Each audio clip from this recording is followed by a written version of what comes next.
Proclamación del Santo Evangelio según San Juan. En aquel tiempo decía Jesús a las turbas de los judíos: ¿Quién de vosotros me convencerá de pecado? Y os digo la verdad, ¿por qué no me creéis? El que es de Dios oye las palabras de Dios. Por eso vosotros no las oís, porque no sois de Dios. Respondieron los judíos: ¿no decimos bien que eres un samaritano y que estás endemoniado? Respondió Jesús: yo no estoy poseído del demonio, sino honro a mi Padre, y vosotros me habéis deshonrado a mí. Yo no busco mi gloria, hay quien la busca y juzga. En verdad os digo, quien guarde mi doctrina no morirá jamás. Dijéronle los judíos: ahora conocemos que estás poseído de algún demonio. Murieron Abraham y los profetas, y tú dices: quien guarda mi doctrina no morirá eternamente. Por ventura eres mayor que nuestro padre Abraham, el cual murió, y que los profetas, que también murieron. ¿Tú por quién te tienes? Les respondió Jesús: si yo me glorifico a mí mismo, mi gloria nada vale. Mi Padre es el que me glorifica, el que vosotros decís que es vuestro Dios, y no lo conocéis, mientras que yo lo conozco. Y si dijese que no lo conozco, sería tan mentiroso como vosotros. Mas le conozco y observo sus palabras. Abraham, vuestro padre, deseó con ansia ver mi día, lo vio y gozó mucho. Y le dijeron los judíos: ¿aún no tienes 50 años y has visto a Abraham? Le respondió Jesús: en verdad os digo, que antes que Abraham fuera creado, existo yo. Tomaron entonces piedras para lanzárselas, mas Jesús se ocultó a sus ojos y salió del templo. Pueden tomar asiento.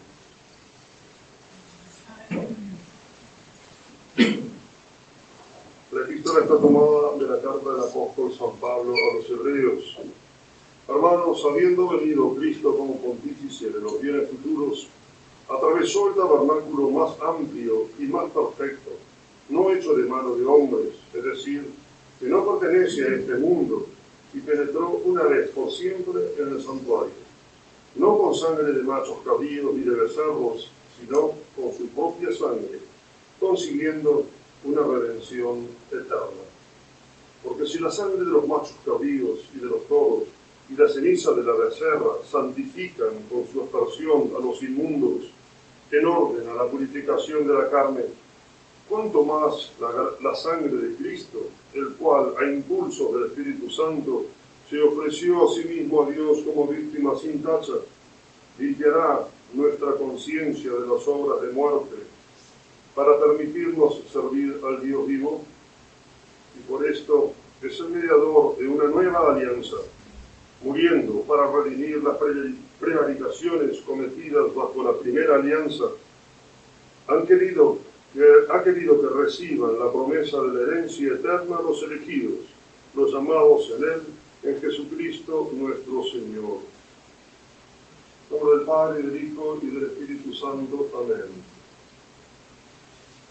Entramos de lleno al tiempo de pasión, que son las últimas 2 semanas de la Cuaresma, donde la Iglesia quiere que tengamos en cuenta más que nada y meditemos en nuestros corazones la pasión de nuestro Señor Jesucristo, pero no meditándola como quien ve una narración así solamente o lee lo que sufrió nuestro Señor, sino aplicándolo a nosotros, siempre considerando quién es el que sufre y, por otro lado, por quién sufre aquel que sufre, nuestro Señor Jesucristo. Es muy bueno que los fieles en este tiempo no se dediquen a obras que puedan distraerlas y que traten de meditar la pasión de nuestro Señor Jesucristo. Hay un librito de San Alfonso María Ligorio, yo se los recomiendo, que es bastante breve por un lado, pero muy emotivo. Se llama Reflexiones sobre la pasión de nuestro Señor Jesucristo. Nosotros lo hemos leído más de una vez en los retiros espirituales y realmente llena el alma, porque San Alfonso, de quien estamos leyendo a veces en los sermones, Preparación para la Muerte, Es un santo que ha recibido de Dios un especial don de llegar realmente a lo más profundo de nuestras almas duras, porque son duras nuestras almas. En el tiempo de la Cuaresma, la Iglesia nos aconsejaba, fíjense, hay un versículo que nosotros rezamos siempre que leemos maitines, que rezamos la oración de maitines, que es la primera oración del día para los sacerdotes, aquellos que tienen obligación del oficio divino, y se reza siempre un salmo que es el salmo del comienzo de maitines, y siempre en ese salmo va intercalada una antífona que es como siempre resume muy bien el espíritu que quiere la Iglesia para cada momento del año. En la Cuaresma, fíjense, non si vobis mare surdere ante lucem, cuia promisi dominus coram vigilantimus. No sea para vosotros vano el levantarse temprano antes de la luz, porque Dios promete la corona a los que vigilan. Y la Iglesia nos entusiasma con mayor mortificación, mayor ayuno, mayor limosna, especialmente la oración. Fíjense ahora el invitatorio de maitines del tiempo de pasión. Odie, si vocem et Domini audieritis, noliteum durare corva vestra. Si hoy escuchas la voz del Señor, no endurezcas, pues no endurezcáis vuestros corazones. Es realmente, ¿qué es lo que me está diciendo? Si hoy escucho la voz de Dios, si hoy escucho ese llamado, ¿qué llamado? ¿Cuál es el llamado de Dios? ¿A qué vino nuestro Señor Jesucristo? A salvar lo que se había perdido. Dios quiere que la salvación de absolutamente todos, y por eso vino a la tierra a sufrir su pasión. Fíjense qué emparentadas están la encarnación del Hijo de Dios con su pasión. El tiempo ayer, que es el tiempo del santoral, no es el tiempo litúrgico. Ayer estábamos festejando la anunciación del ángel a María y la encarnación del Hijo de Dios. O sea, que Dios se haya rebajado a tomar carne, la humanidad, que se haya hecho hombre, es algo realmente demasiado sublime. Nunca en realidad vamos a tomar conciencia de lo que eso significa. Es más, algunos teólogos llegan a decir que fue la gran tentación del demonio, de Satanás, de Lucifer, que cuando él se enteró de la redención, de la encarnación, mejor dicho, de la encarnación del Hijo de Dios, de que Dios iba a tomar carne humana, que se iba a encarnar, iba a tomar algo de su criatura, se iba a hacer criatura, dijo, se leyó que soy el ángel más hermoso y más famoso y más bello, la criatura más grande salida de Dios.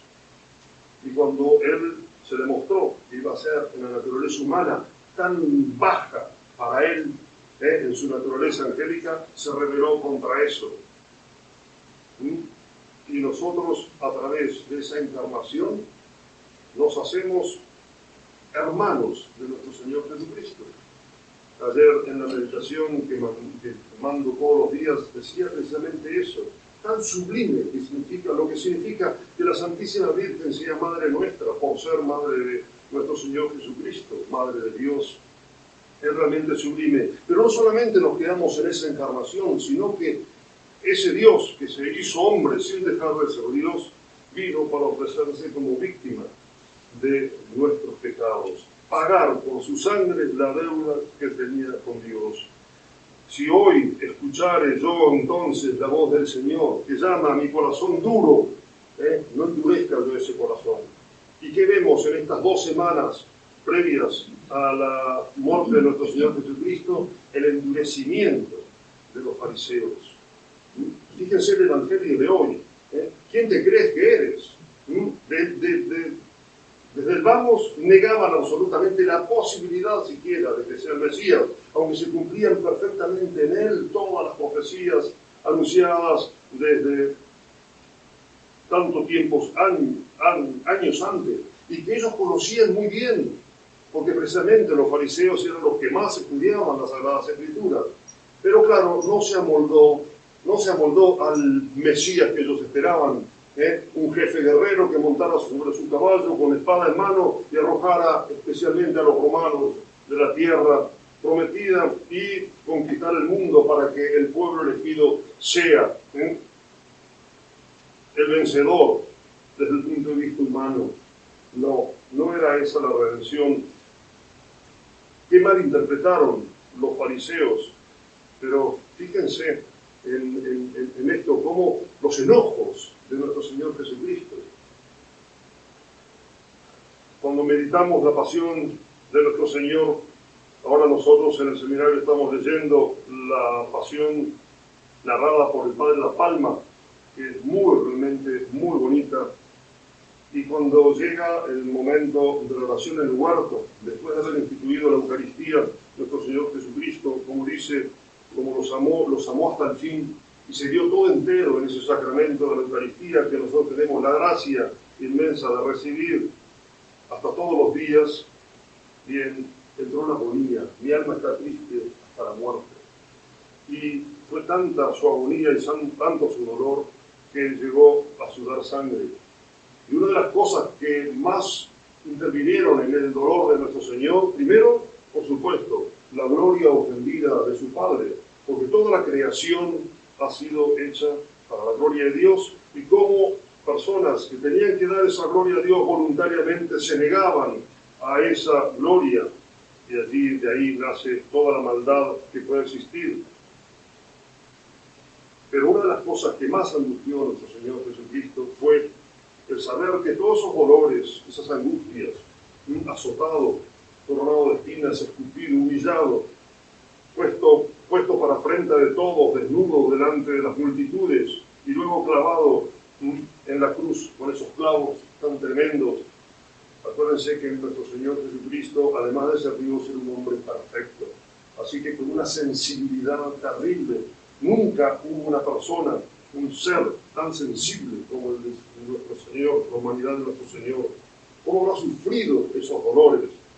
Pero él veía que todos esos dolores a los cuales se volcaba con muchísima generosidad, porque venía a cumplir la voluntad de Dios, sabía que en muchas almas eso iba a ser dolores perdidos, desperdiciados, cuando nosotros sabemos que los méritos ganados por nuestro Señor Jesucristo en la pasión, aplicables a cada uno de nosotros, son infinitos, tienen un valor infinito. O sea, no solamente podrían redimir el mundo este entero con todos los pecados y los pecadores que tiene, sino 1000 mundos más si los hubiera, porque una sola gota de sangre de nuestro Señor ya tenía valor infinito.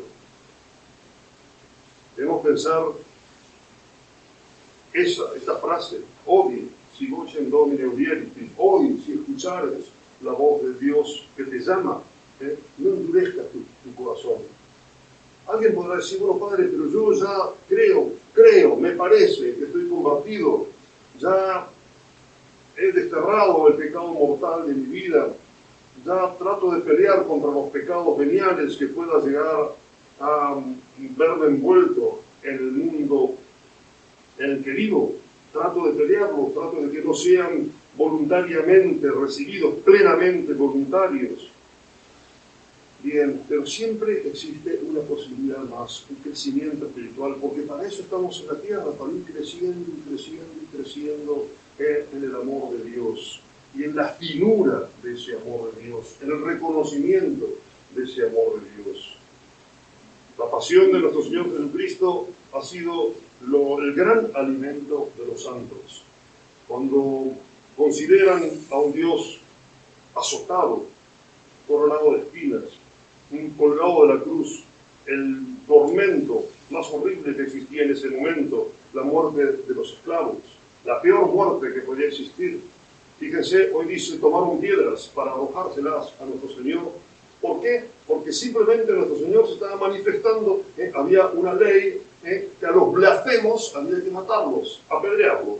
Y nuestro Señor, para ellos, cometió una blasfemia. ¿Por qué? Porque se hizo Dios, simplemente. Fíjense, desde el comienzo de la predicación, nuestro Señor Jesucristo de a poquito iba preparando al pueblo para recibir el mensaje enorme, ese Mesías que soy yo, además soy Dios. Si se lo decía de entrada, quizás se hubieran escandalizado, pero ya después de los milagros, después de 3 años de predicación, después de tantos milagros uno detrás de otro, inmensos, públicos, miles de personas lo veían, cuando dice, y entró al templo y curó a todos los enfermos que se le presentaban. ¿Qué es lo que significa eso? La resurrección de Lázaro, pocos días antes de la pasión de nuestro Señor, una persona que ya no solamente estaba muerta, sino que hería. Bien, Dios, nuestro Señor, mostraba su pasión. Y acá ya se lo declara directamente, soy Dios, antes de que Abraham existiese, existo yo. Claro, inmediatamente, como estaban endurecidos esos corazones, no quisieron aceptarlo. Tomaron piedras para arrojárselas, para matarlo. No había llegado el momento, no era la muerte, ese tipo de muerte que estaba profetizada. Nuestro Señor se escabulló, se escondió. Eso significan las imágenes también tapadas, no solamente una señal de luto, sino cómo nuestro Señor se escondía, por supuesto, no por cobardía, que sería una blasfemia el solamente pensarlo, sino porque no había llegado el momento, y Él después voluntariamente se entregó a la muerte, y muerte de cruz, para obedecer a su Padre, por el amor de los hombres. Son todas cosas realmente maravillosas. Tengamos presente la pasión de nuestro Señor lo más posible. Hagamos el Via Crucis, donde se van acompañando los distintos pasos del trayecto hasta el Calvario. Acompañemos a nuestro Señor Jesucristo en sus dolores. Y ya que Él, uno de sus dolores fue el que sus méritos en muchos casos fueran desperdiciados por muchos voluntariamente, que se negaron, que endurecieron sus dolores, sus corazones, no lo hagamos así nosotros. Y si ya de alguna manera hemos crecido en la vida espiritual, de que hemos ya arrojado la ofensa a Dios grave, siempre hay más, porque el modelo al cual Dios nos invita es el mismo Dios, ser perfecto como mi Padre Celestial es perfecto. Pidamos a la Santísima Virgen. El otro día leíamos la tristeza terrible, la despedida de nuestro Señor, de la Virgen, después de la última cena, cuando ya se va a entregarse en la agonía del huerto para después morir. Ella sea que siempre se conformó con la voluntad de Dios, cuando en este caso era entregar su propio hijo a la muerte. Pidámosle a ella, como Madre nuestra que es, por ser Madre de Dios, que nos sumerja realmente en los inmensos dolores de nuestro Señor Jesucristo para lo más dignamente acompañarlo en su sagrada pasión. Que así sea. Ave María Purísima.